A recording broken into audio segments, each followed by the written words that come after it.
Gente, boa tarde a todas, boa tarde a todos. Eu sou o Mikael, para quem não me conhece, organizador do livro Rostos Cobertos, Corações à Mostra, Futebol, Autonomia e Luta Zapatista. E hoje a gente está tendo a alegria de fazer o lançamento dessa coletânea. Na verdade, consiste numa coletânea de textos zapatistas, mas que tiveram aí várias contribuições, a gente vai falar um pouco sobre isso. E essa é uma atividade, então, para a gente celebrar esse lançamento, mas também pensar um pouco juntos sobre o tema. Comigo hoje na mesa aqui, então, a gente tem a Ana Morel, né? Eu não pesquiso zapatismo, eu cheguei no assunto pelo futebol, mas a Ana pesquisa zapatismo e vai trazer algumas contribuições mais específicas nesse sentido, certamente.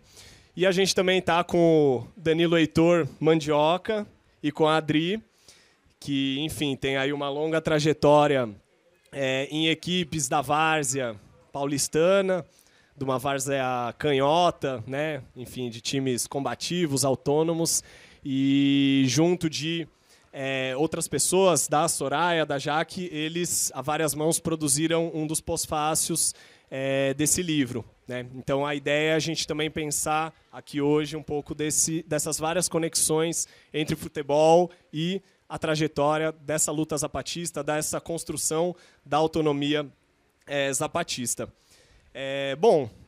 Sobre a feitura desse livro, né, acho que eu queria começar contando um pouco sobre o percurso que nos levou a chegar aqui, né? Como eu mencionei, eu pesquiso futebol, mais especificamente os vínculos entre futebol e política. Meu primeiro livro publicado pela Autonomia Literária, especificamente sobre o antifascismo na torcida do Palmeiras, que acho que, enfim, tem mais relação com o ambiente onde eu estou inserido e a pesquisa que eu vinha desenvolvendo.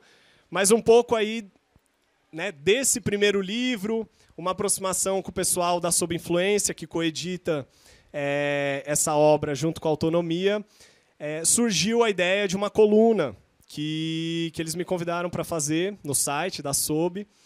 E dessa coluna, né, um dos textos especificamente originou essa pesquisa, esse levantamento documental que resultou nesse livro.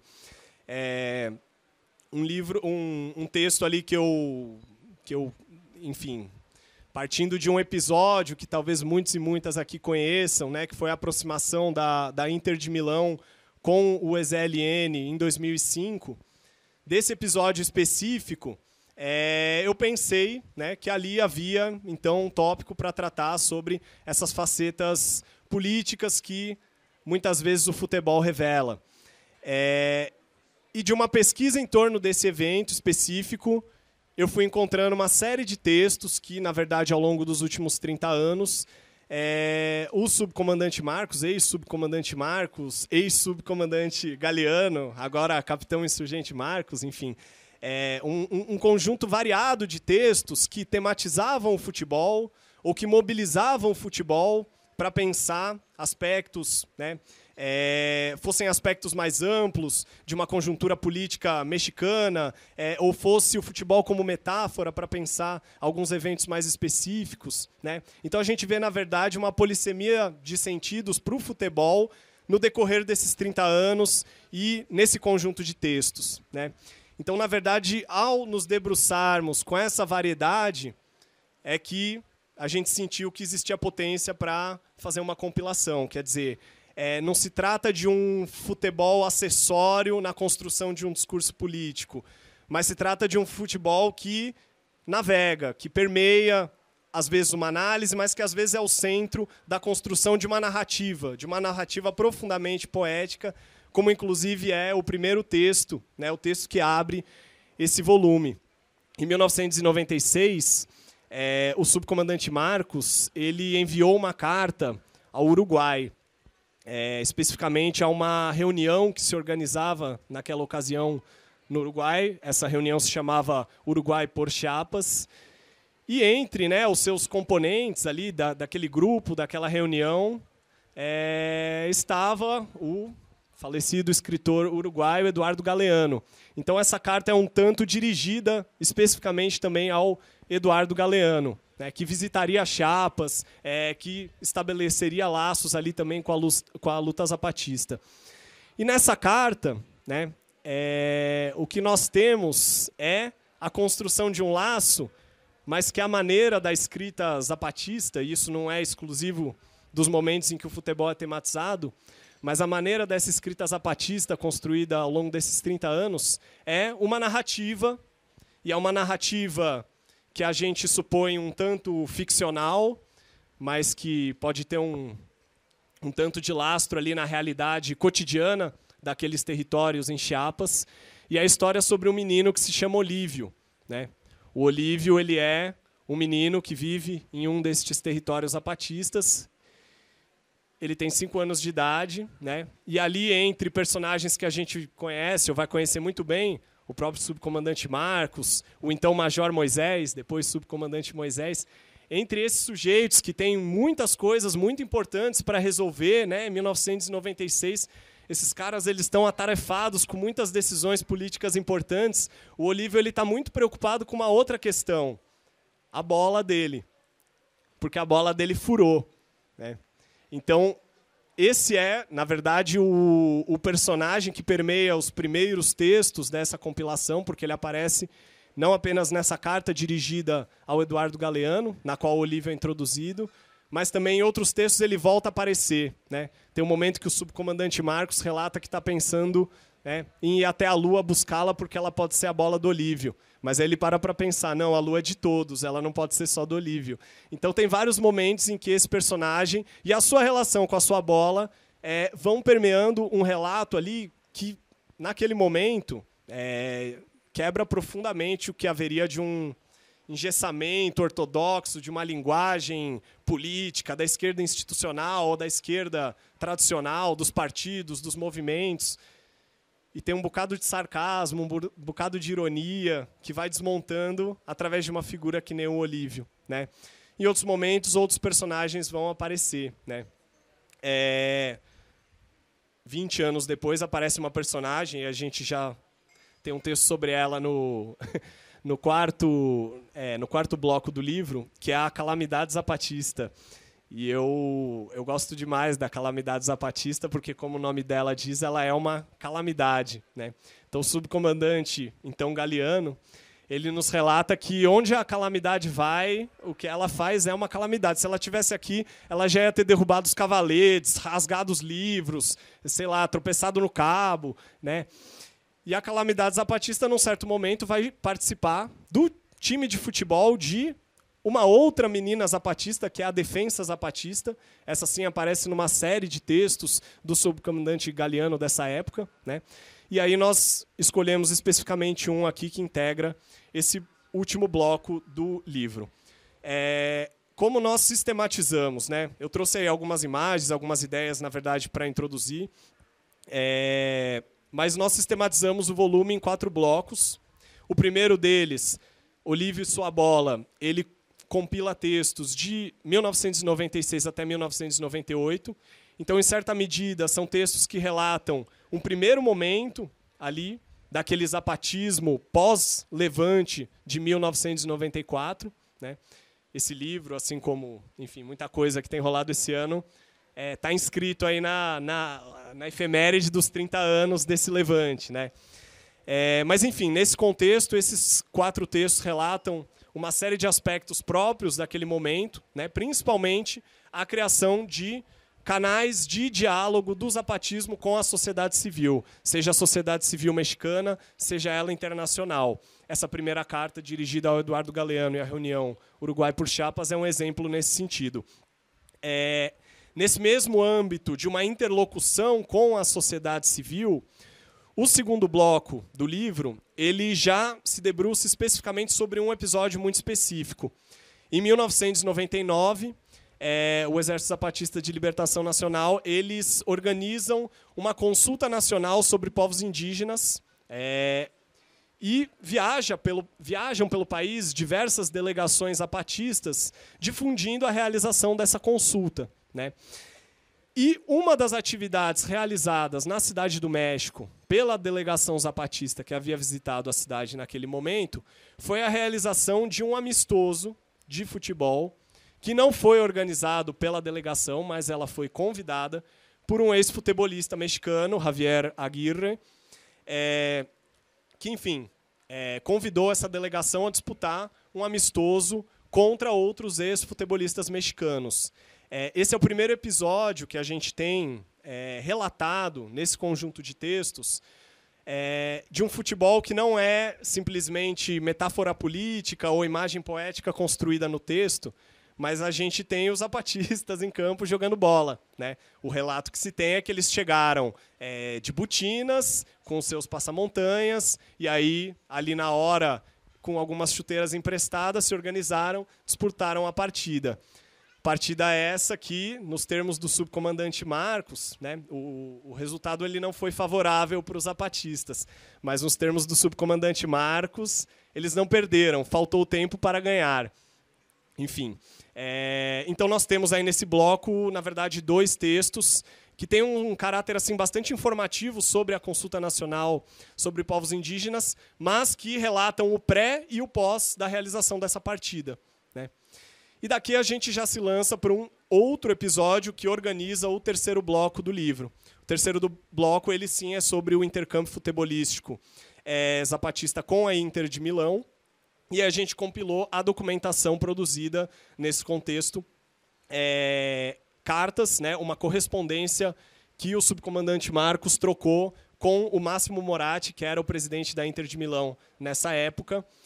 Desse intercâmbio resultou uma série de ações realizadas por esse clube italiano. Eles enviaram material esportivo para Chiapas, visitaram Chiapas. Alguns dos jogadores, né, o capitão o argentino Javier Zanetti, por exemplo, ele doou uma ambulância para um dos centros de saúde zapatistas de Chiapas. Então tem um envolvimento aí de atletas, da direção daquele clube, da Inter, né? E que depois vai se desdobrar em outras ações, né? Em 2012, por exemplo, a Inter passou a realizar um programa lá de atividades esportivas em Chiapas voltados para a população infantil dos territórios zapatistas. Então, desse intercâmbio proliferaram uma série de coisas, mas havia uma que talvez organizasse essa troca de correspondências, que era a possível realização de um amistoso entre uma equipe zapatista e a Inter de Milão. E isso nunca aconteceu, né? Mas a gente tem ali essa correspondência demonstrando, em alguma medida, como ela estaria sendo pensada. No começo, a gente quase acredita que ela vai acontecer de fato, ou que havia uma ambição de que ela acontecesse. Mas, num certo momento, o subcomandante Marcos ele nos revela assim, se há alguma disposição para que se realize, então vamos sonhar mais alto ainda, vamos imaginar mais alto ainda. Ele propõe uma série de 7 jogos que seriam disputados em várias partes do mundo, né? Todos eles com significado político muito contundente, né? Enfim, num texto que eu também considero belíssimo, um dos mais importantes aí da compilação. Tudo isso para a gente chegar no quarto bloco, que daí, menos vinculado a um episódio futebolístico específico do zapatismo, ele traz uma compilação de textos que, na verdade, variam a sua abordagem sobre o futebol, mas que dizem respeito a um outro momento, né? É um período entre 2012 e 2021. Esse é o período contemplado pelos textos compilados nesse quarto bloco. Então, a gente já tem um momento aí em que o zapatismo, que, na verdade, desde a década de 90, tinha mergulhado no uso das redes, né, dos meios virtuais, né, do uso da internet, uma possibilidade de criação de espaços de comunicação autônomos através da internet. Nesse momento, 2012, década de 2010, a gente tem uma série de comentários também bastante irônicos em muitos momentos, do subcomandante Marcos, que se torna subcomandante Galiano, logo, a respeito das redes sociais e do uso das redes sociais, dos seus significados, das suas possibilidades políticas. Vamos lembrar da relevância que isso tinha no debate ali em 2013, por exemplo, né? E isso aparece nesses textos. Ao mesmo tempo que outros elementos muito específicos do que está se constituindo nos territórios zapatistas também aparecem lá. é um momento que a gente vê de forma muito mais contundente, por exemplo, o futebol de mulheres sendo relatado nesses textos, né? Se já havia alguma menção indireta em textos anteriores, esse é o momento que isso é explicitado. E talvez a figura que explicite com maior força isso sejam justamente essas novas personagens que o subcomandante Galiano começa a formular. A Defensa Zapatista e outras ali que circulam pela equipe da Defensa Zapatista, como a própria Calamidade Zapatista. Então, em alguma medida, né, quando a gente foi organizando esses textos, se debruçando sobre eles, pensando em quais entrariam, em quais acabaram ficando de fora, existe uma preocupação com o futebol e pensar em que medida o futebol está sendo tematizado por esses textos, mas também existe a construção de uma certa cronologia, né? Ou de uma narrativa que é um bocado cronológica, mas que vai mostrando as nuances, os movimentos do zapatismo também ao longo desses 30 anos. Quando a gente já tinha fechado o livro, aparece um novo texto, que é o 5º comunicado, emitido no final do ano passado, que também falava de futebol. Então eu fiz menção a ele no texto da apresentação. A velha questão que o subcomandante Marcos e depois o subcomandante Galiano e agora o capitão insurgente Marcos traz, é aquela de, meu Deus do céu, né? Que escândalo que são esses e essas indígenas que jogam bola, que dançam cúmbia, que cantam rap, né? Então, esses elementos que aparecem ali naquele texto trazem novamente o futebol para o centro desses... enfim, é mais um desses elementos que não se esperaria dos zapatistas, não se esperaria de povos indígenas armados que se levantaram e constituíram um território autônomo. E, no fim das contas, a gente observa o futebol permeando aí, enfim, os caminhos de 30 anos da construção dessa autonomia. Então, enfim, em alguma medida, a minha fala, mais pontualmente, era no intuito de apresentar o corpo do livro, né? Obviamente, vou estar aqui aberto para a gente seguir conversando depois dos colegas falarem. Mas é um pouco por aí que a gente pensou esse volume, né? Reforço que o zapatismo é um tema que chegou a mim por uma via muito indireta, né? Relação com movimento punk, anarquismo. Tem muito mais a ver com isso do que pensá-lo academicamente ou como objeto de pesquisa.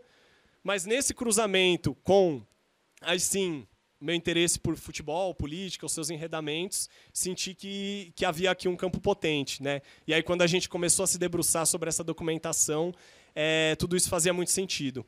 E isso fez muito sentido de ser feito a várias mãos também, né? Que é algo que eu gostaria de destacar. Esse aqui ele é um livro que ele foi tecido a muitas mãos. Algumas dessas mãos estão aqui, vão falar, né? A gente teve um dos pós-fácios escrito pelos futebolistas abaixo à esquerda, Mandioca, a Adri, a Jaque, a Soraya. O outro dos pós-fácios é escrito pelo uruguaio Raulzibeck. Quem fez a ponte foi o Arthur. E, a partir dessa ponte, o Raul se interessou pelo que a gente estava pensando aqui nesse volume e trouxe uma contribuição sobre o que ele chama ali de futebol popular, especificamente na Argentina, em Buenos Aires. A Letícia, que está aqui também, que fez a tradução dos textos. E essa foi uma tradução... Estou falando por ela, depois ela pode falar por conta, mas me parece que foi prazerosa e era prazeroso para a gente ir batendo bola sobre isso, né? Então, o texto vinha e a gente pensava junto, e aí com o pessoal da edição, da revisão, enfim, os textos zapatistas eles não são simples de se traduzir, né? Enfim, então, a Letícia fez um trabalho incrível aqui, mas que é isso, também foi um pouco permeado por essa experiência do diálogo. E na capa a gente tem esse trabalho aqui, da artista Marina da Silva. O pessoal da SOB quis elaborar a capa a partir desse trabalho de pintura. Talvez ela queira falar um pouco a respeito também, se alguém quiser saber, ela está aí também. Enfim, e acho que é isso. Acho que a gente pode seguir na conversa. Vou passar a palavra agora para a Ana, né? Mas é isso. A conversa segue. Valeu, gente. Muito obrigado.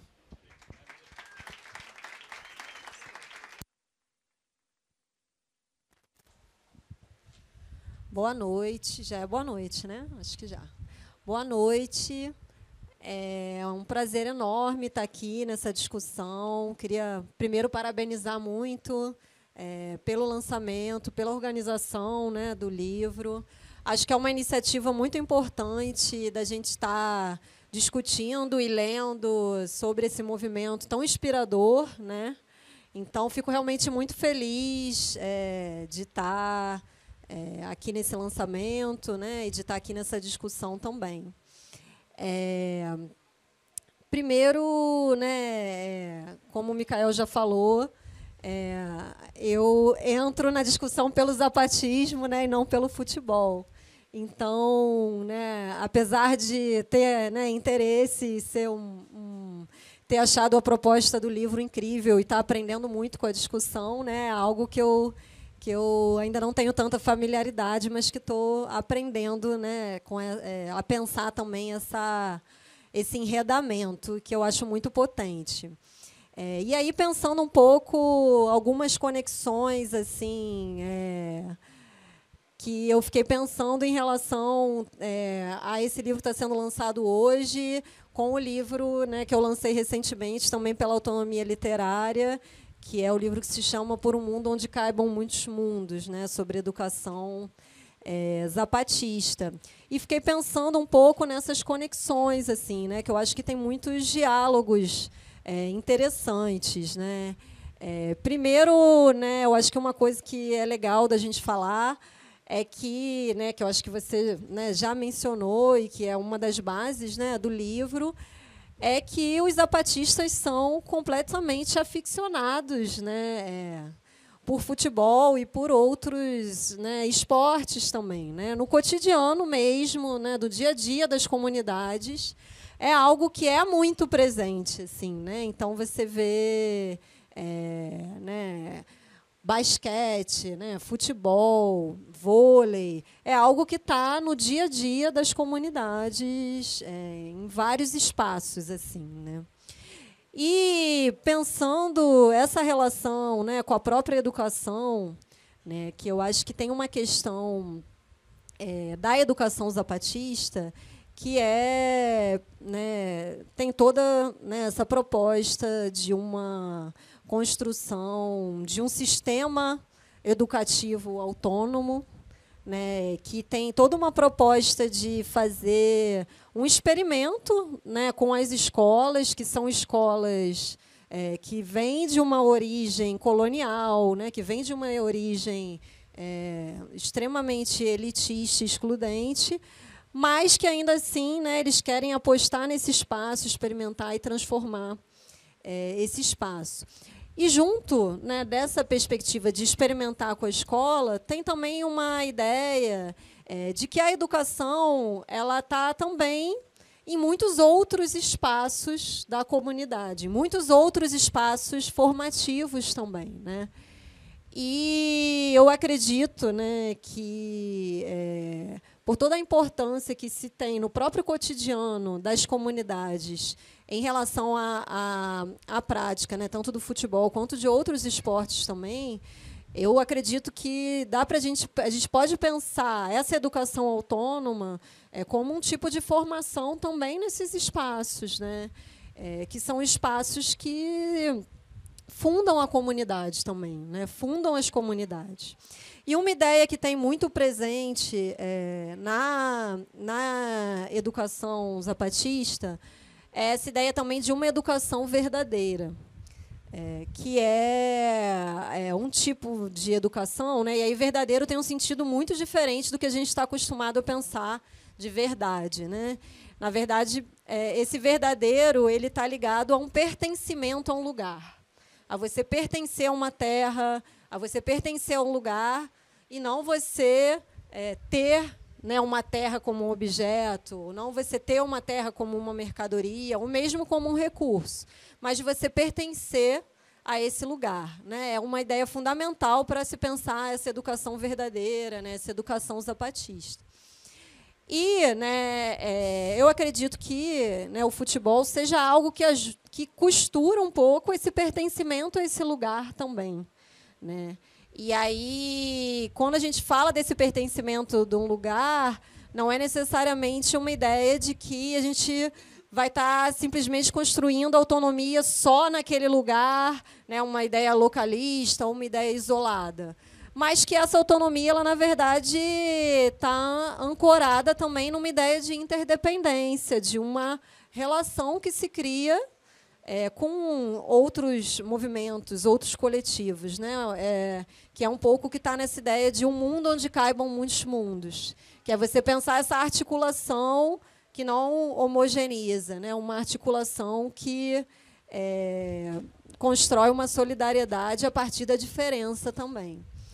E eu acho que uma questão que aparece muito no livro, né, é justamente essa ideia de como o futebol ajuda a articular esses muitos mundos. É um, né, mecanismo potente, assim, né, na articulação desses muitos mundos, assim.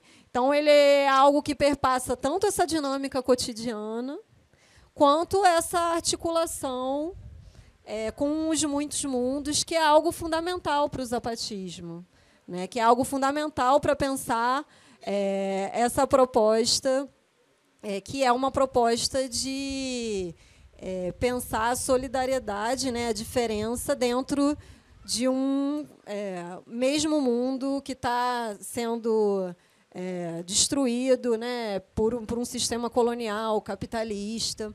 Então, eu vejo, né, como o futebol acaba sendo esse mecanismo potente, assim, de articulação também entre esses muitos mundos, ao mesmo tempo que também tece esse pertencimento a esse lugar, assim.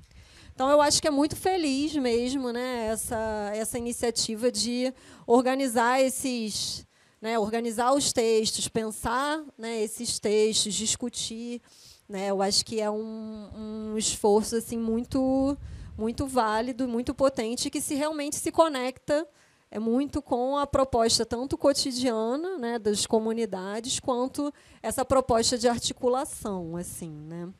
Então, e ao mesmo tempo também de formação, né, porque acaba sendo um espaço nas comunidades muito formativos, de relação, né, de uma série de questões que perpassa também.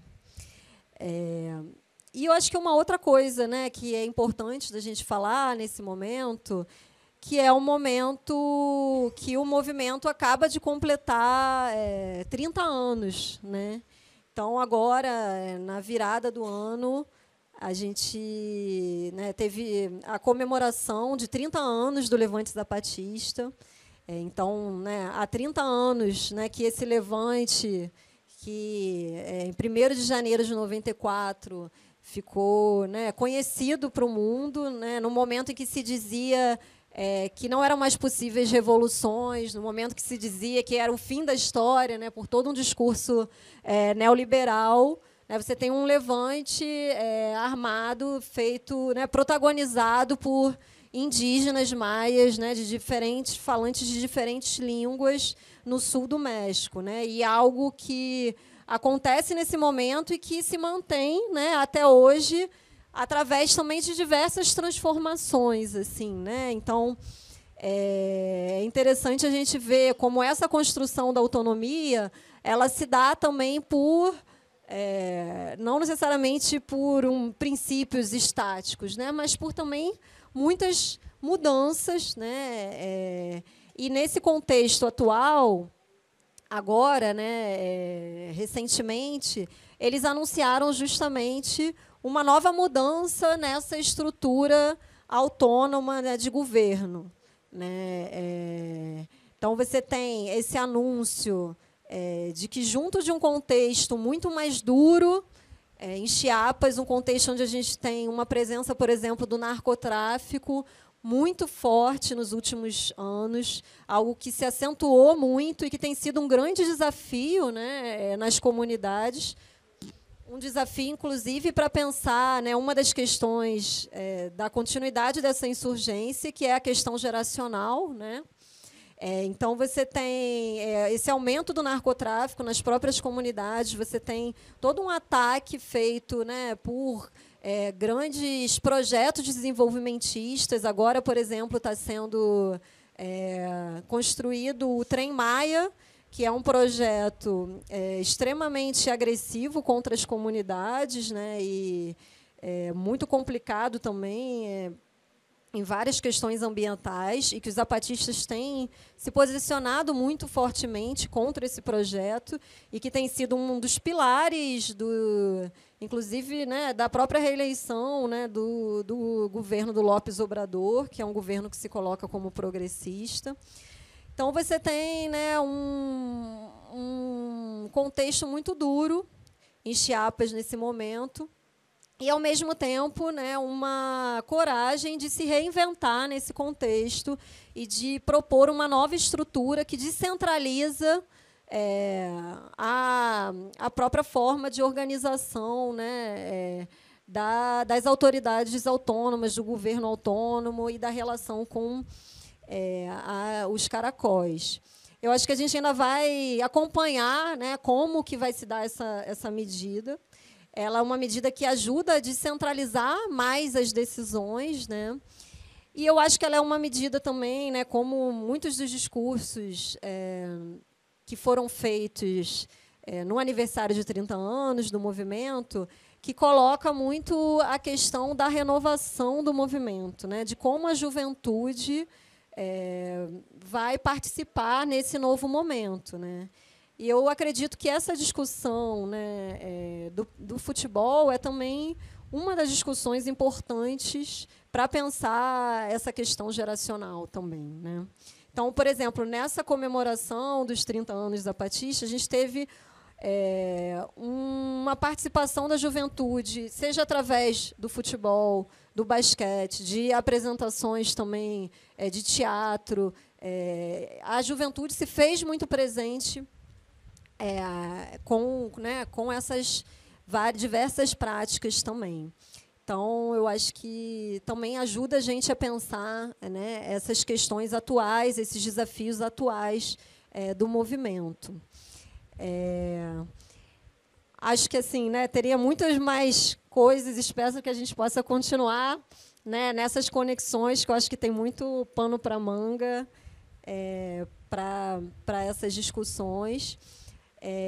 Eu acho que uma das questões também, né, que me alegra da gente estar aqui, né, e desses livros estarem circulando, né, é justamente também uma das propostas do movimento, né, que é essa ideia de pensar o movimento zapatista não necessariamente como um modelo, né, mas como um exemplo que inspira, assim, né? Então, quando eu, né, estava lá em Chiapas, uma das coisas que um dos professores zapatistas me falou foi essa ideia: a gente não quer ser um modelo, a gente quer fazer um chamado para que os povos, né, para que as pessoas lutem a partir das suas diferentes geografias, né?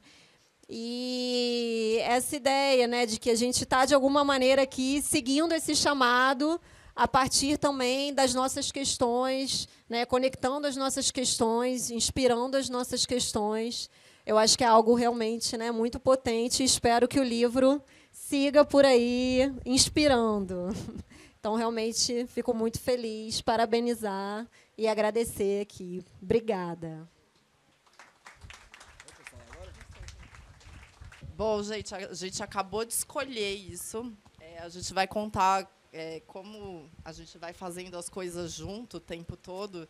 Então, a gente vai tentar contar o nosso percurso junto e junta. Vamos tentar. Bom, boa noite já. Sei lá, boa tarde ou quase boa noite. Boa noite já, né? Eu sou Danilo.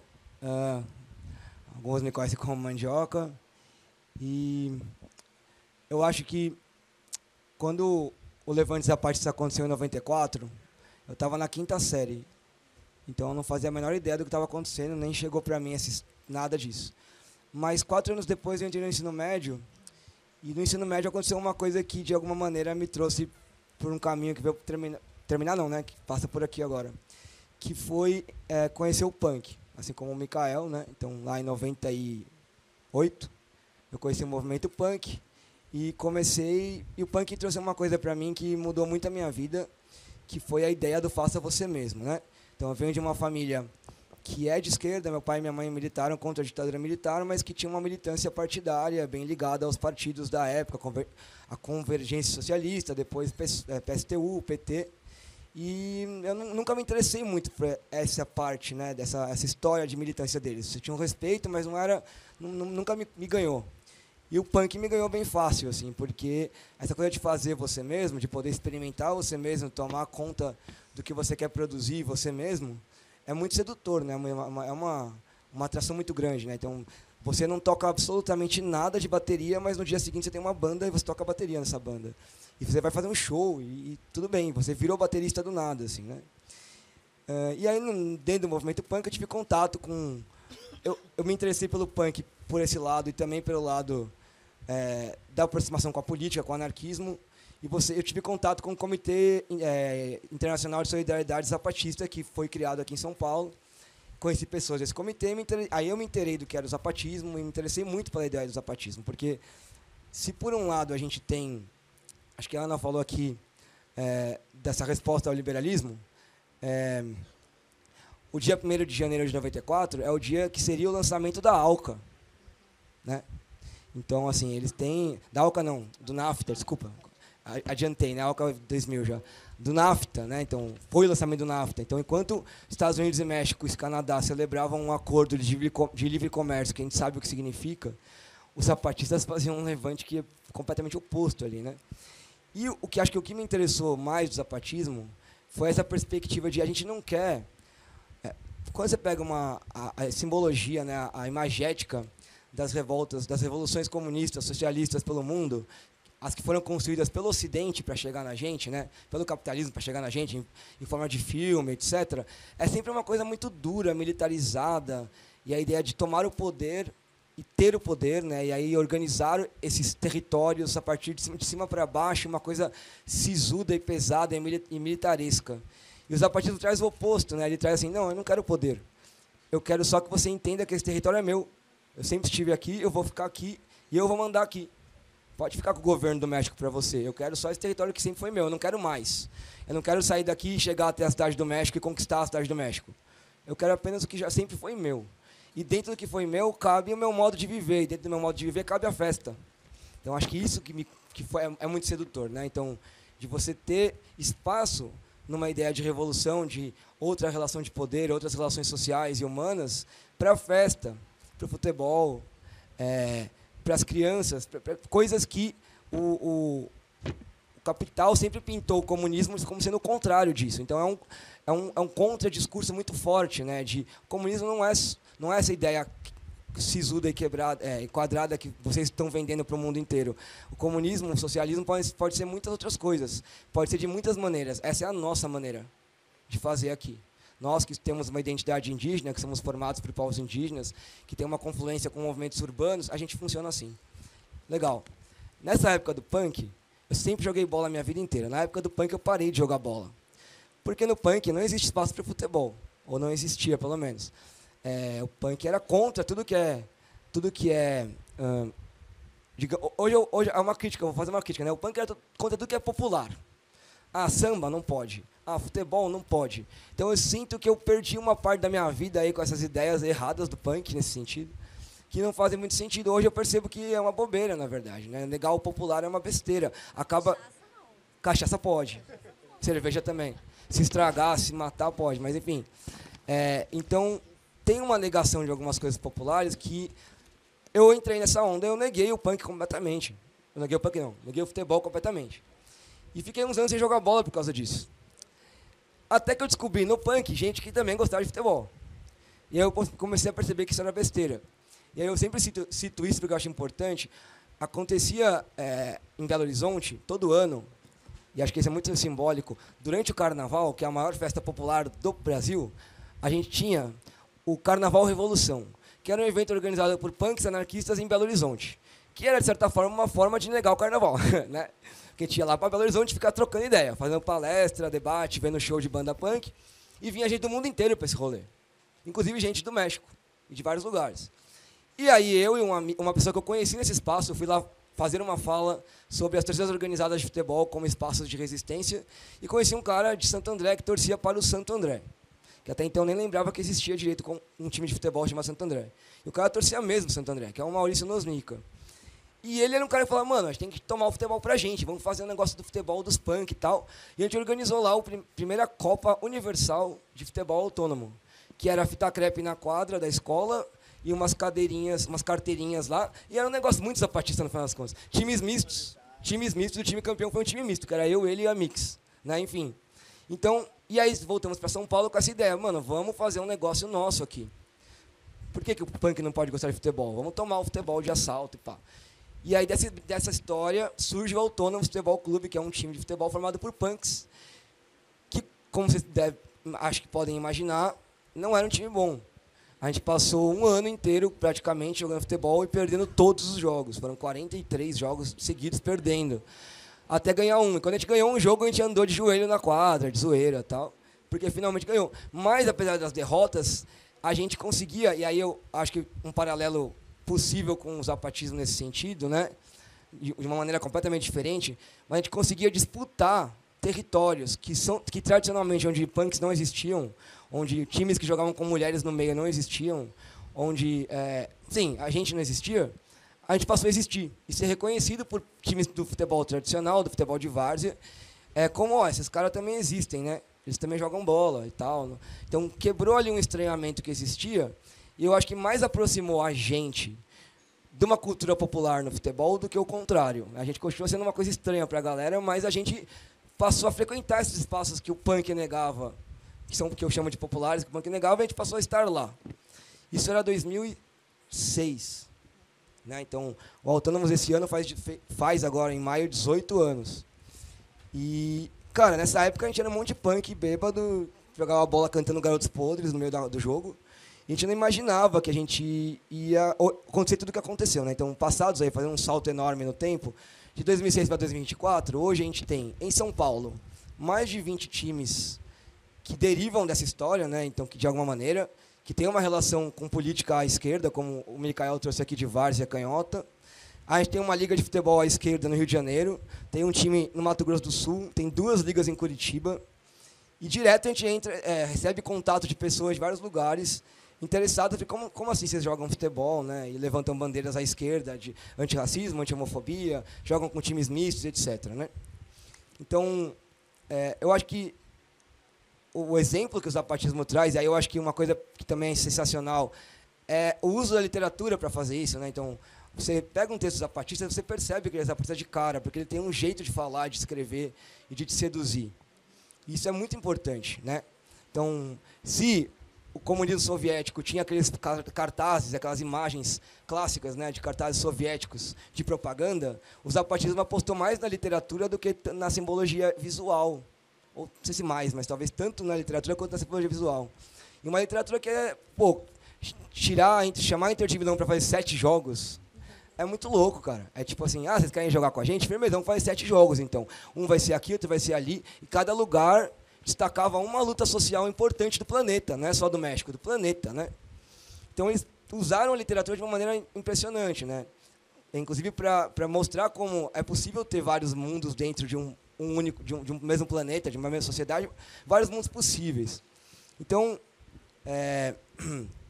quando me convidaram para escrever o Pós-Fácil, acho que a primeira coisa que eu pensei foi, não cabe num livro sobre zapatismo eu escrever um Pós-Fácil, sozinho. Porque o zapatismo, até na figura dos subcomandantes, agora do capitão, né, ele se coloca como uma coisa que não é individualista, não é individualizada.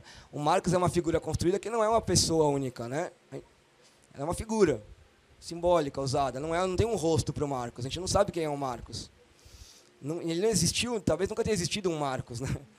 A Ramona, o Moisés, nenhum deles existem enquanto pessoas físicas, né? Então, a primeira coisa que eu pensei foi, eu preciso convidar pessoas que fizeram parte dessa história de quase 20 anos aí de futebol à esquerda em São Paulo para escrever comigo. E aí eu estendi o convite para algumas pessoas, entre elas a Adri, a Jaque, que está aqui, a Soraya, que não pôde estar aqui hoje. Tem mais um monte de gente aí dessa rede de futebol. Eu estou vendo aqui o Danilo, o Rafael, o Gustavo, o Jesus, uma galera aí que joga bola com a gente. E que acho que é um exemplo de como o futebol enquanto prática, né, enquanto prática esportiva, prática social, lúdica, ele é capaz de agregar pessoas que estariam em lugares muito diferentes se não fosse através do futebol. Então ele quebra barreiras. Eu lembro muito, ainda em 2006 ou 2007, dentro do Autônomos tinha uma banda de punk que chamava Fora de Jogo, que eu fazia parte também. Eram 4, 5 pessoas do Autônomos, a gente só cantava música sobre futebol. E a gente foi convidado para tocar em Porto Alegre, a gente foi tocar na TV em Porto Alegre, num programa lá, como chama aquele programa, cara? Ah, eu esqueci o nome do programa. É um programa tipo da cultura aqui, mas da cultura de Porto Alegre. Eu não lembro o nome agora do programa. E aí a gente foi tocar. E aí a gente não conhecia Porto Alegre, foi dar um rolê numa praça lá e levou uma bola, a gente levava uma bola para qualquer lugar. E começou a chutar uma bola na praça. E aí as pessoas da praça, uma senhora que aparentemente estava em situação de rua, uns moleques estavam brincando no trepa-trepa, viram uma bola e chegaram. E aí, de repente, virou um jogo ali entre todos nós, assim. E é difícil imaginar outra coisa que você pudesse, outro objeto, outra prática que você colocaria ali e que agregaria todas essas pessoas na mesma coisa, no mesmo lugar, né? Então, eu acho que o futebol, essa relação, o zapatismo usa o futebol nesse sentido, muito mais como prática agregadora de criação de comunidade, de vínculo, de laço, do que como uma prática social como foi feito, vou voltar para os soviéticos aqui, né, mas pelo comunismo, como um exemplo de ganhar as Olimpíadas, ganhar um time muito forte, como um exemplo de vitória, né? Então a gente vence esportivamente com jogadores musculosos, atléticos e tal. Não, o zapatismo não é esse o caminho é outro. O caminho, dane-se a forma, jogam todos os corpos aqui, joga a criança, joga o Olívio, joga todo mundo aqui. A gente joga de botina, a gente joga de passamontanha, e aí o importante é estar junto jogando, o importante não é ganhar, não é a vitória, né? Aí tem um lema até, que não é zapatista, mas eu acho que eles aceitariam de bom grado, que é em espanhol ganhamos, perdimos, igual nos divertimos, né? E é por aí, eu acho. E aí eu vou passar a palavra para a Adri, que é uma das pessoas que escreveu comigo aí o Pós-Fácil, que eu acho que ela tem mais coisas legais para falar do que eu. Tá bom. Bom, Mandioca já falou quase tudo. Eu vou começar, na verdade, contando uma coisa de hoje, tá? Porque eu vou fazer a contadora de causos aqui. Eu cheguei aqui, neste lugar, e daí já encontrei as amizades aqui, né? Porque eu acho que quando a gente fala de futebol, a gente fala de resenha e a gente fala de amizades que a gente vai fazendo na vida também. E daí é todo dia. E daí a minha amiga Gal, que está aqui na frente, me entregou essa bolinha e falou que ela me contou uma história de que essa bolinha era para eu fazer uma boa fala. Eu guardei a bolinha e agora eu vou tentar fazer uma média fala, tá bom? O nosso Pós-Fácil, né, a gente deu o título de Caracóis e de Povos contra o Lobisomem. Então, a gente tenta um pouco contextualizar também o Brasil, né, o cenário atual do Brasil, para pensar também um pouco esses novos times, né, abaixo à esquerda, que vão surgindo.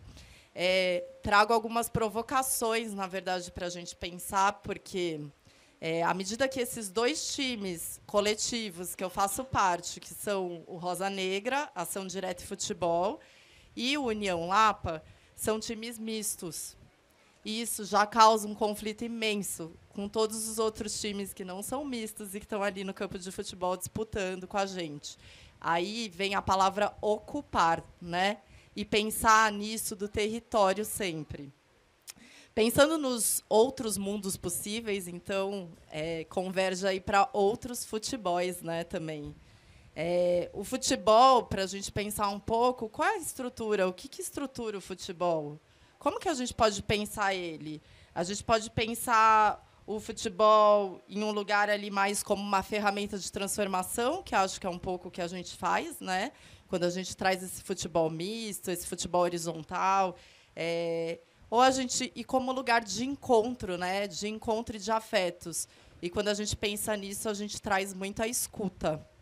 E a escuta, ela não se dá só aqui, né, no ouvido. É também sentindo, estando ali com os outros corpos, né, no campo, compartilhando, na rua, enfim. Ou pensar no futebol aí como negócio, né, para a gente também trazer uma discussão muito atual e importante, né, o futebol aí enquanto esse lugar de mercado. Então, a gente escolhe pensar o futebol como ferramenta de transformação social, assim como os zapatistas. essa disputa de territórios, né, ela estava falando do Obrador lá no México, daí eu fiquei pensando também assim, o que eu poderia também trazer para além do futebol, pensando na própria educação, né, para além dos zapatistas, ali no México também tem o Levante de Oaxaca, e professoras e professores ali que se contrapõem a um sindicato que veio do próprio Estado e que vão construindo uma educação lindíssima, né, e trazendo uma escola ali, principalmente, sobretudo, com a cultura indígena, com as culturas indígenas, né, em toda a educação. Porque a educação ela não se faz só na escola, e esse é um pensamento que a gente tem que ter. A educação ela se faz fora da escola, sobretudo, né? E à medida que esses povos, enfim, vão pensando a educação para além da escola, pensando nas assembleias, pensando no que acontece ali na comunidade, é algo que a gente também pensa quando a gente traz esse futebol mais coletivo, horizontal, e que quer ocupar junto, né, todos os espaços possíveis. Uma das nossas frentes de ação, tanto do Rosa Negra quanto do União Lapa, é na Cracolândia, né? E, recentemente, a gente escreveu um texto também para uma revista, que é a revista Bis, uma revista mais voltada para a educação. E lá a gente pontua muito a questão do direito, no caso, à cidade, né, porque é onde estamos, e ao lazer, né? Por vezes, quando a gente vai fazer a ação ali, os policiais que estão ali no entorno, eles não querem, eles falam que esse espaço da rua precisa ter um aviso, você precisa ter um comunicado, você precisa ter falado com a prefeitura para estar ali na rua jogando futebol, o que parece algo muito absurdo, quando, na verdade, o que eles querem é boicotar a população que está vivendo ali, de poder viver algo legal, né? E como esse lazer aí que a gente pode praticar junto e estar junto. E aí que eu volto para o que eu tinha falado da escuta, né? São os corpos ali se comunicando para além da fala, né? Com os próprios corpos. Bom, eu acho que assim tem alguns pontos para a gente pensar também nos times que a gente faz parte, que vem muito de encontro com as juntas de governo, enfim, que tem ali, pensando no México, nos zapatistas, em Chiapas, que é a horizontalidade, né? A gente não tem alguém ali que vai mandar em tudo, mas a gente se divide para fazer as coisas funcionarem da melhor maneira possível, e que para a gente possa compartilhar esse lugar num lugar afetivo e que a gente possa se ajudar. E o apoio mútuo aparecendo aí também muito forte, né? Solidariedade e apoio mútuo, todas e todos ali se ajudando e compartilhando esse campo. Acho que tem uma coisa muito importante que os zapatistas trazem, e as zapatistas trazem, que a gente tem que pensar sempre, né? Que é a memória. E a memória ela é tão importante quanto a dignidade. E a gente tem que sempre lutar pela memória e contra o esquecimento. Então, a gente tem que marcar, delimitar, encontrar e estar no território e pensar esse território. Então, eu termino a minha fala, na verdade, trazendo mais uma provocação, que quais são as histórias que a gente quer contar? Quais são as histórias que a gente vai ouvir?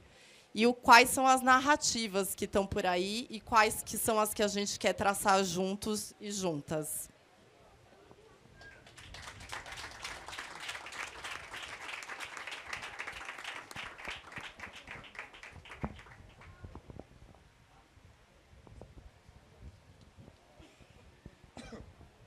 Bom, gente, acho que a gente fez um passeio aqui por algumas perspectivas que se entrelaçam, né? Na verdade, em alguma medida, essa compilação de textos zapatistas partia um pouco desse desejo de proliferar conversas, né? E conversas sobre esse zapatismo que inspira na construção da sua experiência, mas essas experiências que também, por vezes, ressoam ou, enfim, ecoam elementos de um zapatismo que chegou para a gente através do punk ou através de outras vias, e também da construção da relação com esses outros territórios e da construção dessas outras experiências de futebol, né? Em alguma medida, essa é a jogadinha que a gente faz aqui ao ressignificar essa ideia dos outros mundos possíveis como outros futebols que também são possíveis. Ou dentro de um mundo em que caibam muitos mundos, um mundo onde caibam muitos futebols. Acho que seria bacana agora, né, circular um pouco a palavra para o pessoal. Não sei se alguém tem contribuições, perguntas, colocações, mas agora a gente abre a conversa. Não, queria entender a perspectiva dentro, né, talvez, do futebol. Não sei se tem alguns exemplos das regras de jogos, então que vai nesse caminho da justiça um pouco também, do juiz, né, ou da justiça restaurativa. Eu tive no Encontro Internacional de Mulheres lá em 2018, acho que foi 2018, e tiveram várias conversas, né, sobre essa questão, e eu achei muito interessante os pontos que eles trouxeram e como o que é reparação, o que é justiça para eles, se vocês têm também como trazer um pouco essa perspectiva. Boa.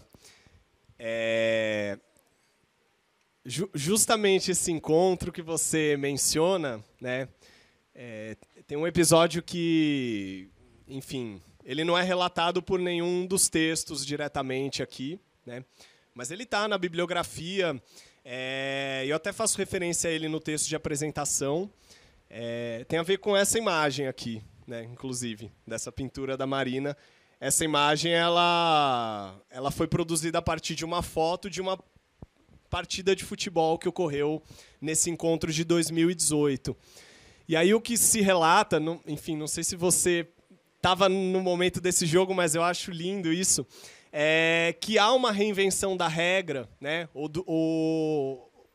de como se pactua a partida ali, né, porque eram duas equipes representando dois caracóis distintos, com mulheres desses dois caracóis, e tinha uma regra que eu acho fenomenal ali, que elas instituíram, de uma lousa na beira do campo, em que sempre que rolava um gol, né, quem fez o gol tinha que ir lá e escrever uma frase, né? E aí, se eu não me engano, foram 6 gols na partida e 6 frases, né? Que, enfim, todo mundo gritava junto lá. E eu acho que isso constrói essa pertença, né? Assim, ganhamos, perdemos, igual nos divertimos, porque independe um pouco ali qual dos dois times ganhou e qual perdeu, né? Aquelas palavras que eram registradas naquela lousa diziam respeito àquele comum construído naquele momento ali, né? E aí no pós-fácil, inclusive, o Hausbeck, ele traz um exemplo que eu acho que conversa um pouco com isso, quando ele vai falar desse futebol nas comunidades de Buenos Aires, né? Ele diz que qualquer partida ali, ela sempre parte de um pacto inicial sobre as regras, e esse pacto é coletivo. Coletivo entre quem? Entre quem vai participar daquele jogo, né? Então tem um experimento aí que, bom, suponho que não reinventem o futebol a ponto dele ser jogado com a mão, mas, né, repactua ali algumas coisas a respeito de como vai funcionar aquela partida, né? Depois isso aí foi até sistematizado e roda o mundo com, né, o nome de futebol callejero, né?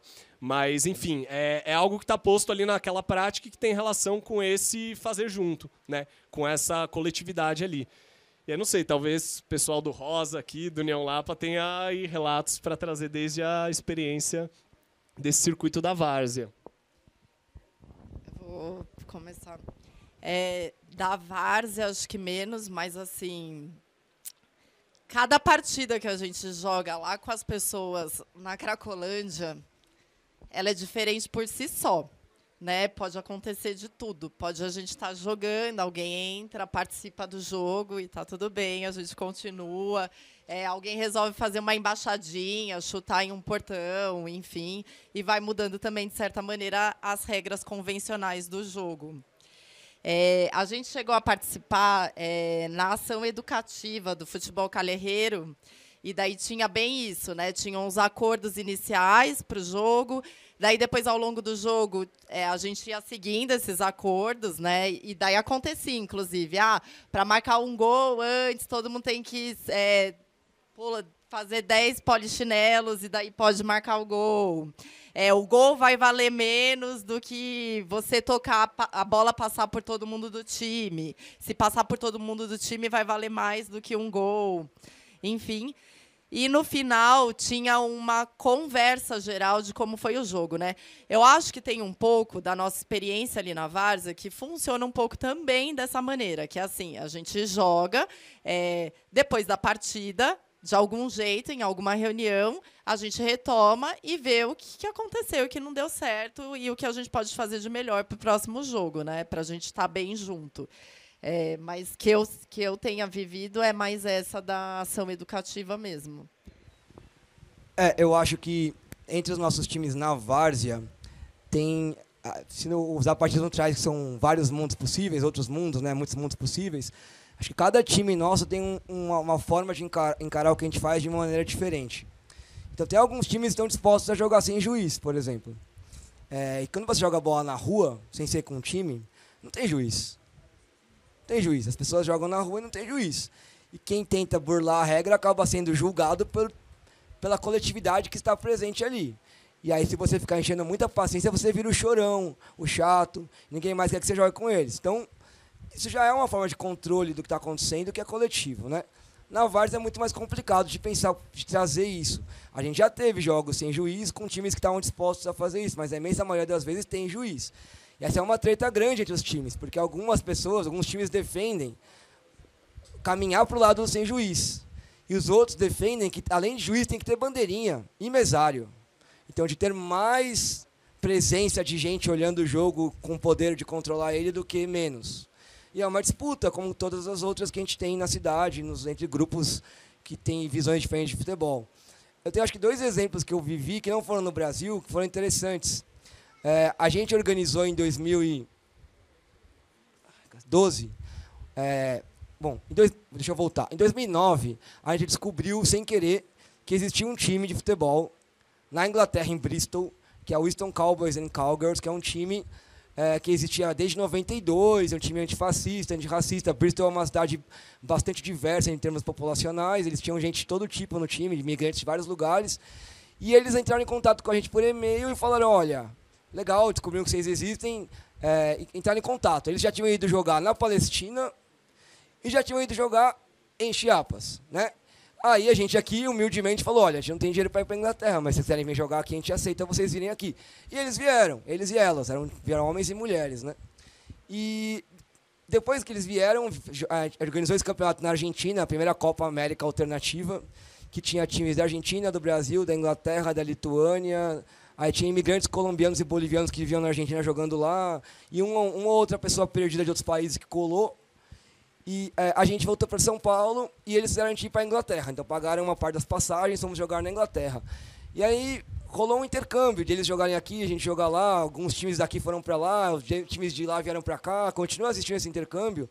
E numa vez que eu fui jogar na Alemanha, estava na Alemanha e fui jogar por um time da Alemanha. E eles jogavam a liga deles completamente sem juiz. E não só sem juiz, não tinha uma tabela fixa.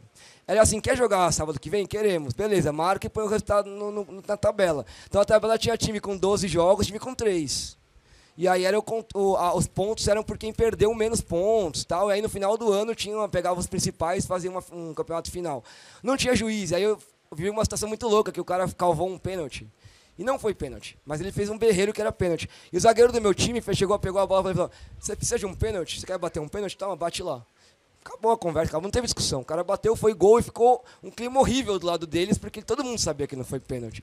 E aí, no final, o que aconteceu é que, animicamente, nosso time ganhou força emocional no rolê, e a gente virou o jogo, por causa depois daquele pênalti. Estava perdendo e virou o jogo. Porque eles ficaram tão envergonhados da posição daquele único jogador, que era uma pessoa. Então, eu acho um exemplo legal. E outro, numa das Copas Américas Alternativas, teve um jogo entre um time do Brasil e um time da Argentina. O time do Brasil tinha ido daqui para a Argentina de Kombi.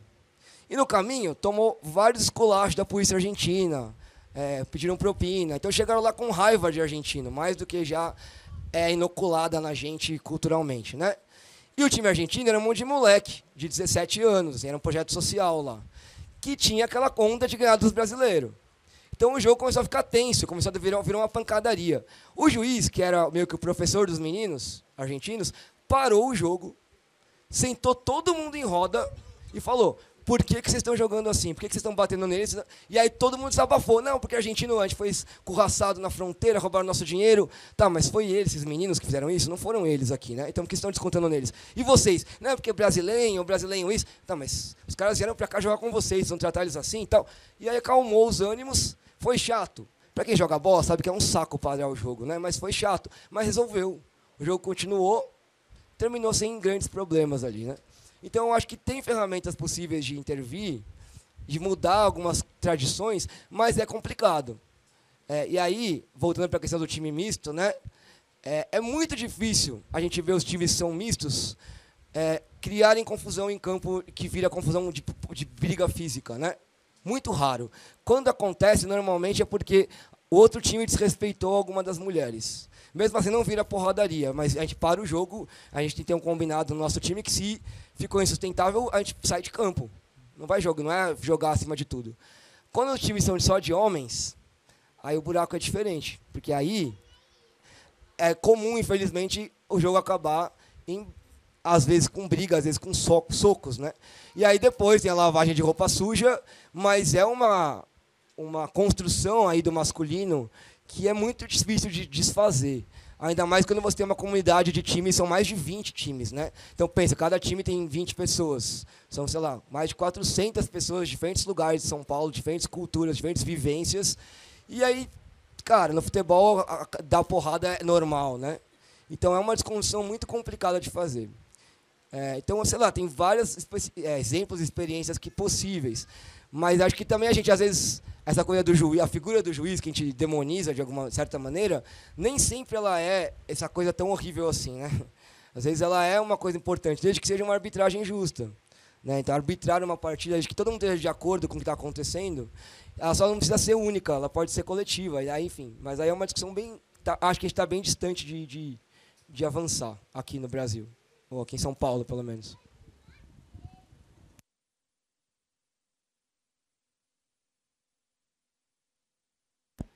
Respondeu mais ou menos.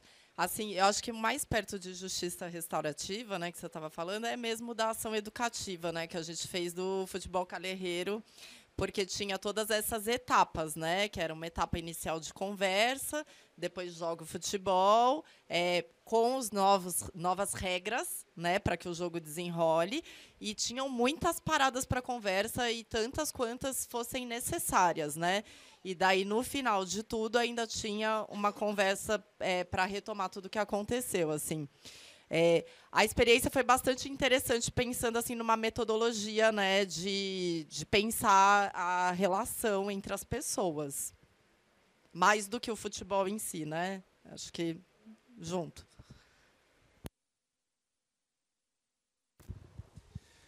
Gente, mais perguntas, colocações, contribuições? São muito bem-vindas.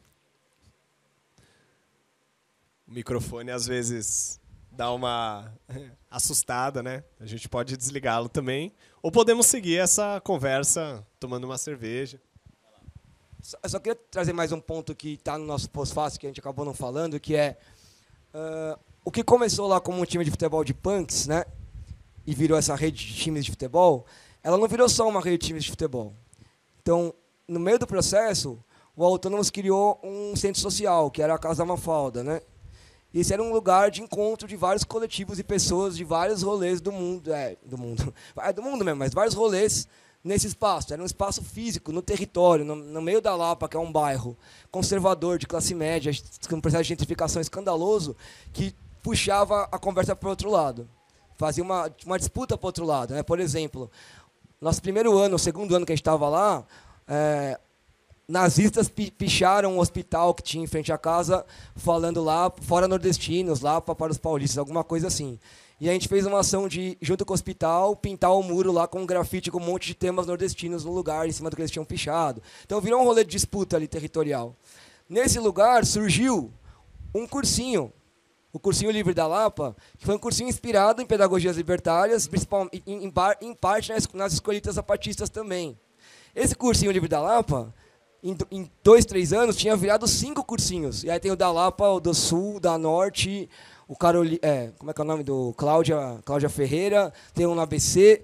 surgiu, então assim, do que eram punks jogando bola, surge uma rede de atividades aí, à esquerda, abaixo à esquerda, disputando diferentes dimensões aí da sociedade, com outras propostas de como a gente pode se organizar. Então, foi para além do futebol. Eu acho legal, tem um clube lá que joga com a gente, que é o Havana, lá de Guarulhos, que eles têm uma escolinha de boxe, um espaço de terapia para as pessoas da quebrada, um time feminino, um time masculino, um time de basquete. Então, eles criaram um clube mesmo, né? Um negócio maior do que só uma galera jogando bola de sábado.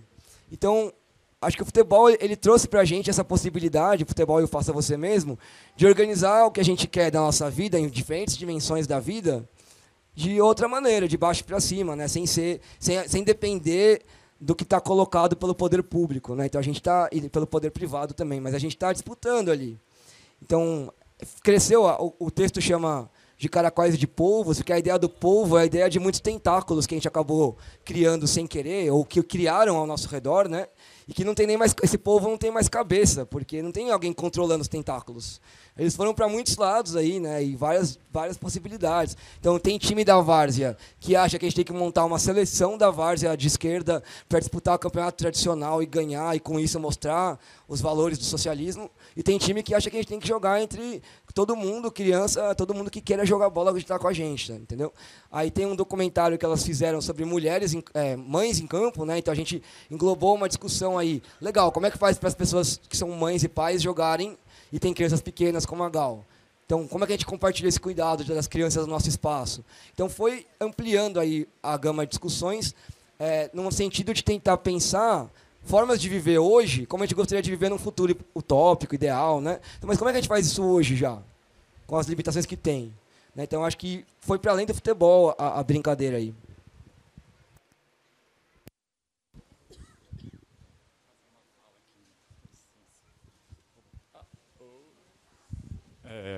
Boa noite, pessoal. Salve nossas forças. Hoje eu fui tomar um café na Paulista e na hora que eu entrei, um rapaz olhou para o outro e falou: olha lá, ele é macumbeiro, maconheiro e do MST. Ele só esqueceu de dizer que eu sou anticapitalista também. E sou anticapitalista muito pelos zapatistas, né? Eu me aproximei das lutas a partir do partido, né? E tinha aquelas concepções fechadas de socialismo, comunismo, anarquismo. E os zapatistas me apresentaram um modo de que não existe um modelo pronto, né? Ele nos inspira a partir dos seus princípios, da sua organização. Não é um modelo a ser exportado para o Brasil nem para nenhum lugar do mundo. E a fala de vocês me fez lembrar a primeira vez que eu conheci os zapatistas. Eu tinha acabado de ingressar na faculdade de História. E lá em Guarulhos tinha o Espaço Cultural Florestan Fernandes. E aí, num evento de punk... Muito obrigado. Aí estava rolando o evento... Opa, muito obrigado. Estava rolando o evento de punk e, de repente, todo mundo parou de tocar. E aí entrou um tiozinho de cabelo branco, todo mundo sentou no chão. E aí ele começou a falar no meio do show de punk sobre os zapatistas.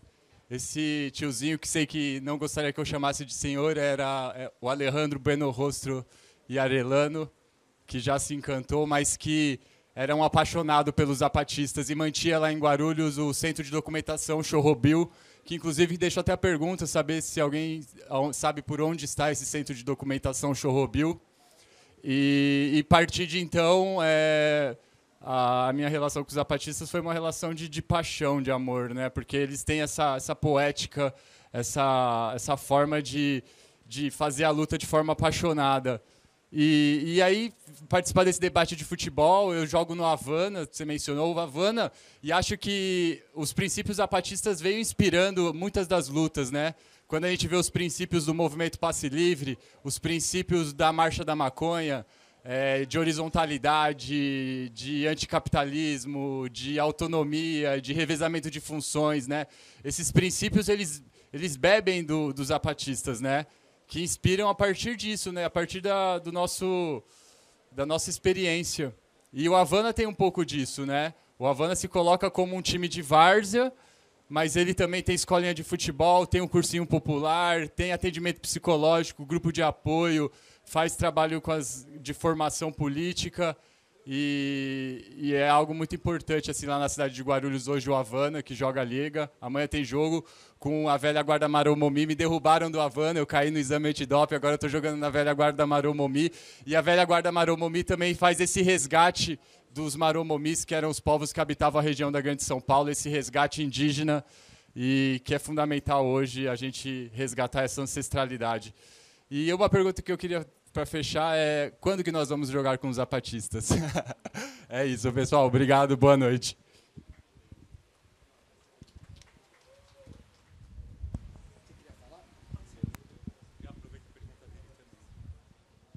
Opa, boa noite, prazer. Desculpa não ter chegado antes, né? Então não sei se talvez o que eu vou perguntar já tenha sido falado por vocês, né? Mas eu sou também um zapatólogo, né? Enfim, entusiasta aí dos zapatistas, fui estudar no meu mestrado em Ciências Sociais e fiquei um tempo lá em Chiapas também. Mas tem uma coisa, até avisando o mano, como é seu nome mesmo, cara? Tiago, o show Robil do Alejandro, muito obrigado. Do Alejandro, ele está no Centro de Documentação e Memória da Unifesp. O acervo foi doado para a Unifesp, uma boa parte dele da Unifesp de Guarulhos, e ele vai estar agora, ele está no processo, a gente deve conseguir subir esse material todo para a Wiki. Então ele está numa parceria junto com a Fundação Wikimedia, mas aqui no Brasil, e com o Movimento Brasil, e a ideia é que a gente possa disponibilizar ele todo de uma forma para conteúdo livre, acesso aberto, né? Então acho que vai ser bem legal isso. Mas a minha pergunta ela vai um pouco no sentido que os zapatistas eles vêm, né? Vocês devem ter passado por isso, claro, numa ideia de fim da história, né? Naquele momento, então, né? A esquerda mudando, uma perspectiva de não ter mais essas lutas como uma forma anticapitalista, né? E muito mais uma perspectiva institucional. Porém, o que eu fico aqui matutando é que me parece que nos anos 90, nos anos 2000 até, o zapatistas era muito mais uma fonte de inspiração para as lutas anticapitalistas, para as lutas de esquerda de forma mais ampla. E hoje em dia, eu queria, assim, eu não sei se vocês têm alguma perspectiva do porquê que os zapatistas hoje, eles, né, até parabenizo pelo livro, como politizar o futebol, trazer o zapatismo, né, eu acho que são 30 anos, a autonomia literária vai lançar um jogo, né, a autonomia zapatista, que são movimentos muito importantes. Mas eu fico pensando, por que será que o zapatismo perdeu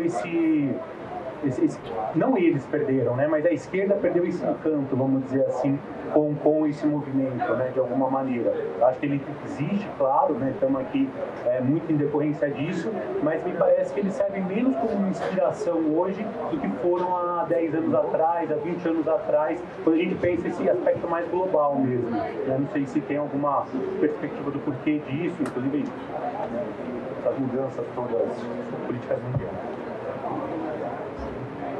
Acho que eu vou até chamar a Ana para ajudar aqui, mas um pitaco, né? Assim, pensando um pouco até nos textos que a gente compilou aqui, a gente percebe que os anos 90, né, a década de 90 é um momento de construção de muitas coisas, né, que vão inclusive se estabelecendo algumas estruturas da própria organização política zapatista. Talvez isso, né, tenha sido interpretado, né, em alguma medida como modelo, né? Então existia ali uma certa concretude, né, uma certa definição, fosse ela conceitual, mas também uma prática política, né, que fosse olhada como um exemplo, né? O que a gente percebe nos textos aqui, né, inclusive, como é que o futebol entra nisso? O futebol, ele está caminhando junto desse processo nos textos que a gente tem ali dos anos 90, né? Então, por exemplo, Consulta Nacional dos Povos Indígenas, né, depois dos Acordos de San Andrés, Delegação Zapatista na Cidade do México, rola o jogo, os textos que se debruçam sobre isso. O futebol que aparece na década de 2010 aqui nos textos, ele não está nem um pouco atrelado a um evento tão concreto quanto a realização de uma consulta nacional sobre povos indígenas, né? Então eu suponho, né, enfim, talvez tenha aí alguma... é um pitaco mesmo. Mas em que momento, né, justamente, que se apresenta menos como uma fórmula, né, como uma resposta, como uma estrutura que pode ser colocada em prática para responder a um problema que é político, né? Porque os textos ali dos anos 2010 estão mobilizando o futebol para criar para instigar uma imaginação política, né? Mas a imaginação como exercício de criar essas práticas, né? Não uma imaginação que já sintetiza ali uma resposta. Então, talvez aí, né, exista uma perda de interesse de setores da esquerda, né, talvez dos movimentos sociais ou, enfim, dos partidos políticos. Mas esses textos, né, na minha perspectiva, eles não deixam de carregar uma potência gigantesca, justamente porque eles proliferam essas possibilidades, né, porque eles se dedicam a instigar essa imaginação política. Mas, enfim, o pitaco. Acho que a Ana pode ajudar mais. Eu acho que é uma questão complexa, assim, mas fico também pensando algumas pistas, assim, né? Eu acho que internamente você teve, ao longo desses anos, muitos ataques em relação ao próprio zapatismo, pensando territorialmente mesmo, né? Então, você tem uma guerra de contra-insurgência, né, que é constante todos esses anos e que passa, por um lado, tanto por um aumento da militarização oficial, quanto também da militarização não oficial, né, através de grupos paramilitares e atualmente através do narcotráfico, e isso causa um aumento das disputas territoriais, né, muito grandes, e junto disso, essa guerra, né, de contra-insurgência, ela também vem através de políticas assistenciais, né, em Chiapas, dizendo assim. Então, você tem um aumento de políticas assistenciais que não existiam, muito atreladas ao consumo e que fazem, né, uma disputa mesmo de subjetividades, de políticas em relação aos indígenas de Chiapas, que ao longo dos anos, né, muitos também vão deixando de ser zapatistas, né? Isso é uma realidade dura, né, que o movimento tem enfrentado e que coloca essa questão no próprio território de uma divisão territorial assim, muito forte. Então você vai numa comunidade, você tem uma dupla vida naquela comunidade, né? Dos indígenas que são zapatistas, dos que são não zapatistas. Isso foi uma coisa muito forte, essas políticas de contra-insurgência, que fez com que o movimento também perdesse força de alguma maneira em Chiapas, né? E nacionalmente também, né?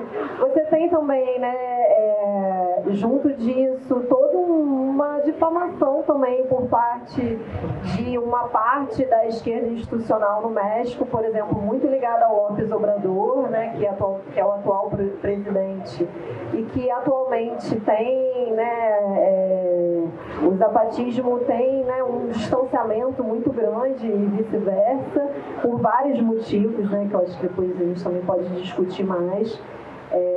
E eu acho que você tem, por exemplo, em termos de América Latina, né, toda uma perspectiva da esquerda vinculada ao progressismo, né, que acaba afastando também, né, outros movimentos da América Latina do próprio movimento zapatista, assim, né,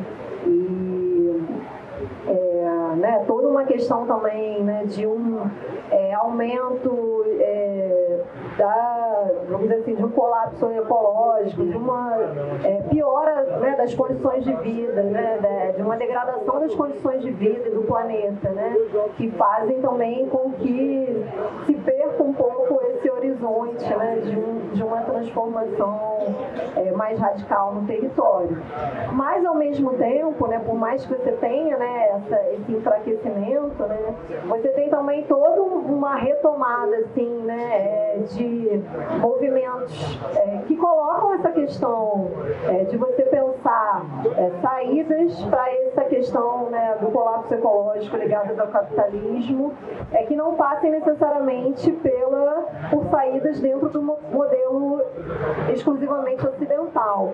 E eu acho que o zapatismo ele acaba articulando ajudando a impulsionar também, né, essas respostas, porque é um movimento que justamente consegue agregar, né, uma perspectiva de esquerda com uma perspectiva indígena, né, esquerda tradicional, que eu digo, né, da teologia da libertação. Então, o próprio zapatismo ele faz um pouco essa articulação e que ajuda a pensar, né, isso, né, um pouco que o Michael falou, ampliar essa imaginação num tempo que parece que a gente não consegue nem pensar, né, em outras possibilidades, né? Esse dilema, assim, né? E recentemente eu participei da formação da Teia dos Povos, né, que é uma articulação que tem colocado mais essa perspectiva da autonomia aqui no Brasil também, né? E o mestre Joelson, que é uma das lideranças, né, dessa articulação, quando a gente conversou sobre o zapatismo, né, fizemos um debate sobre o zapatismo, e ele falou muito dessa questão, né, de como a gente se questionar, de como a gente acabou, na América Latina mesmo, deixando o zapatismo muito isolado dentro dessa perspectiva, né, mais de autonomia, e da importância da gente retomar essa articulação dentro dessa perspectiva, né, de uma inspiração, né, de uma composição de mundos, de muitos mundos, assim, né. Enfim, algumas das ideias, assim, mas eu acho que é um debate para a gente seguir discutindo mesmo. Quando você falava, eu fiquei pensando na fala do Thiago, né? Eu acho que o zapatismo e depois os levantes em Seattle, né, trouxeram para cá alguns princípios, algumas ideias de organização que refletiram aqui em São Paulo, por exemplo, na Ação Global dos Povos, que foi para a rua contra a ALCA, ajudou a barrar a ALCA. Logo em seguida disso, a gente teve a chegada do PT no poder, né? E eu acho que a chegada do PT no poder, muitas pessoas que estavam envolvidas nessas organizações que eram inspiradas no zapatismo, autônomas, que se chama hoje de autonomismo, né, acabaram sendo incorporadas nessa governança do PT. Tiveram cargos ou foram para outros lugares. E muita coisa se desarticulou. E, ao mesmo tempo, muita coisa continua acontecendo, né? Por exemplo, toda essa cena do futebol que a gente narrou aqui, ela acontece durante o governo do PT. O MPL, o que aconteceu em 2013, é durante o governo do PT, que também ainda está bebendo do zapatismo. E aí, o pós-2013 é que vem o problema, porque aí eu acho que quem começa, se a gente tinha uma tentativa de articulação internacional de povos, né, de uma ideia esquerda, autônoma, etc., quem agora tem isso é a direita. Agora que a gente está vendo a internacional da direita, né? Então, depois de 2013, eu acho que muita da luta aqui no Brasil, especificamente, muita da esperança dessa luta ficou em trazer de volta o PT ao poder. Então, foi muito esforço concentrado nisso. E todo o resto virou resto, né? E agora que o PT voltou ao poder, talvez exista um respiro aí para poder voltar a pensar outras possibilidades para além da disputa política institucional, oficial e dos territórios mais de baixo aqui. Não sei, talvez. Porque ao mesmo tempo a direita está aí tocando um terror no mundo inteiro, se articulando para derrubar tudo isso, né? Inclusive usando várias estratégias que surgiram lá do Seattle como estratégias deles. Na Europa tem um monte de ocupação de prédio de direita, de fascista. Squat de fascista lá. Já faz anos que tem isso, né? E outras estratégias de propaganda e de criação de movimentos descentralizados que vieram dessa esquerda autônoma, né? Que, por sua vez, bebeu muito do zapatismo. Então, sei lá, politicamente acho que está num momento aí bem complicado. E aí eu acho que o zapatismo acaba assim, mano, se a gente, sei lá, se o MPL... Quem fala do MPL hoje? Ninguém mais. O movimento foi responsável por um negócio do Brasil que a gente nunca tinha visto. Ninguém nunca mais nem fala do MPL. Que dirá do zapatismo, né? Está muito longe. Agora é muito foco, temos muito foco agora no PT e no governo e barrar o bolsonarismo e derrubar o Congresso conservador, etc. E vamos colocar uma mulher negra no STF, que é importantíssimo, mas a gente fica com essas lutas mais de baixo completamente esquecidas mesmo. Eu acho que é um momento político mesmo, para além que vocês colocaram, do Brasil, que deixa a gente, o zapatismo lá longe. 10 ou 30 anos de zapatismo, se os 30 anos de zapatismo fossem 10 anos atrás, seria muito mais luz sobre isso do que tem agora, né? Eram 20, né?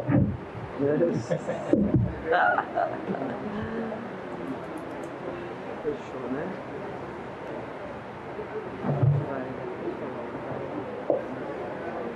Bom, Se mais alguém tiver alguma colocação, pergunta, é bem-vinda. E aí depois acho que a gente já vai encaminhando para fechar por aqui. Minha bateria vai acabar. Não tem bateria não.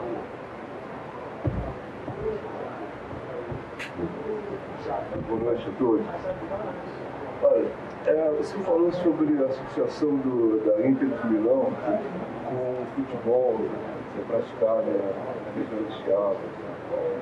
Eu não sei se a sua pesquisa tem uma hipótese do que levou a Inter de Milão a ter esse tipo de relacionamento com o futebol. Eu sei que a Inter de Milão não é um Lazio que é assumidamente fascista. E também não é um Bolonha, que é um time comunista. Então, esse eu queria saber.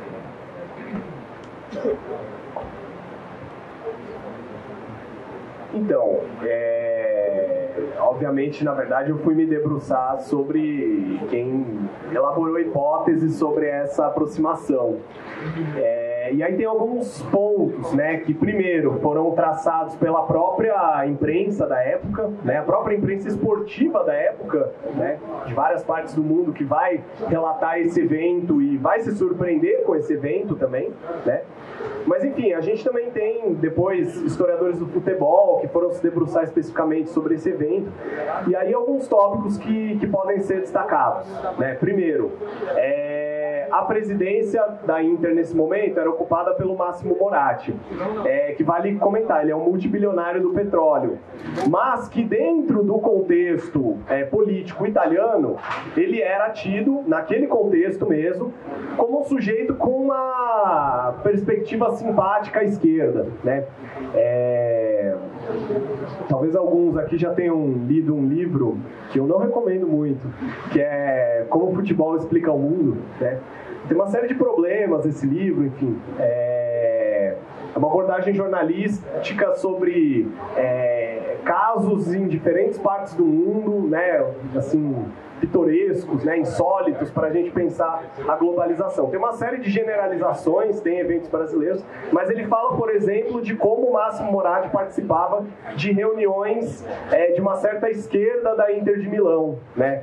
Enfim, e o próprio Zanetti, que era capitão da equipe da época, também participava dessas reuniões, ou era levado a essas reuniões, embora não participasse de forma muito protagonista. Eu discordo um pouco das interpretações que o autor faz ali no livro, mas ele relata esses eventos que nos ajudam a encontrar essas pistas, né? Quer dizer, então existia talvez ali um campo apto a olhar para isso, né? Mas isso não é o suficiente, né?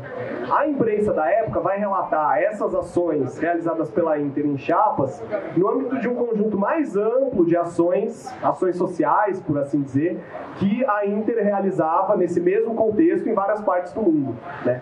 Então a Inter, com frequência, ela mandava donativos para territórios em conflito, né? Quando teve invasão estadunidense no Afeganistão, depois no Iraque, houve ações da Inter nesses lugares, né? Ações que correspondiam bastante a essa que a gente vê em Chiapas. Mandaram material esportivo, né? Mandaram ambulância, são meio que os mesmos elementos, né? Então, em alguma medida, essa é a hipótese que a imprensa da época traçou, né? E eu acho que é uma hipótese plausível para a gente pensar dentro, né, dessas disputas políticas que existem, da oficialidade futebolística, né, porque um clube, de fato, ele nunca é uma coisa ou a outra, né? Eu tendo a entender os clubes como esses espaços em disputa, né? E é evidente que a Inter tinha diferentes grupos ali, né? Esse grupo de esquerda relatado em Como o Futebol Explica o Mundo, mas a gente sabe também de agrupações ultradireitistas na arquibancada da Inter, né? Então existem diferentes grupos. O grupo, ele é algo em disputa. O clube é algo em disputa, né? Um caminho constituído por aquele plantel, por aquela direção naquele momento para estabelecer diálogo com os zapatistas, talvez tenha sido por esse viés social. Tanto que quando o subcomandante Marcos escreve a sua segunda carta, elencando 7 partidas que iam ser em vários lugares do mundo, né, todos eles com significado político muito contundente, partida no País Basco, partida na frente da base de Guantánamo, essa carta ela inclusive ficou sem resposta, né? né? A troca de correspondências morreu aí.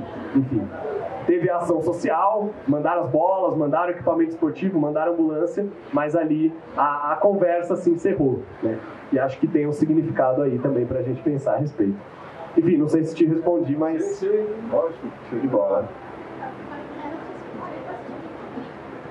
Bom, acho que podemos encerrando, então, não sei se alguém gostaria de trazer mais uma última colocação ou pergunta. Mas, enfim, queria agradecer mais uma vez, né, Danilo, Ana, Adri, por comporem essa mesa aqui hoje, né? Muito especial a gente poder estar junto fazendo o lançamento. O livro está disponível ali, o livro da Ana também. Enfim, esse lançamento fez parte de uma programação mais ampla, né? Tivemos o campeonato de pebolim mais cedo, a feira ali com expositores de futebol independente, e a gente segue.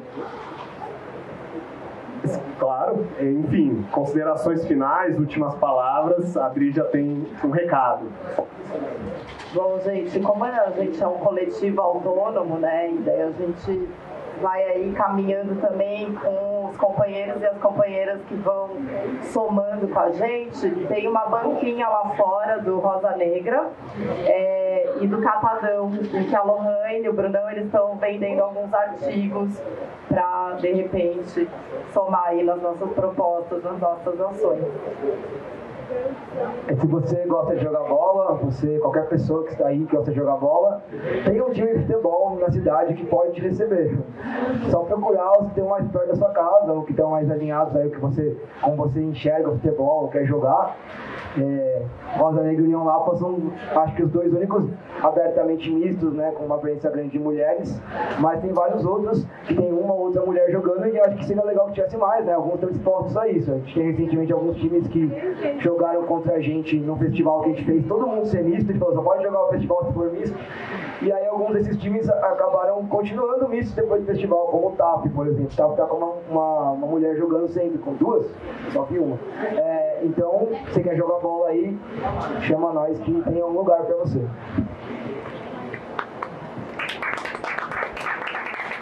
Bom, gente, valeu então, boa noite a todas, boa noite a todos. A gente segue por aqui para seguir conversando. E é isso, muito obrigado pela presença. Valeu.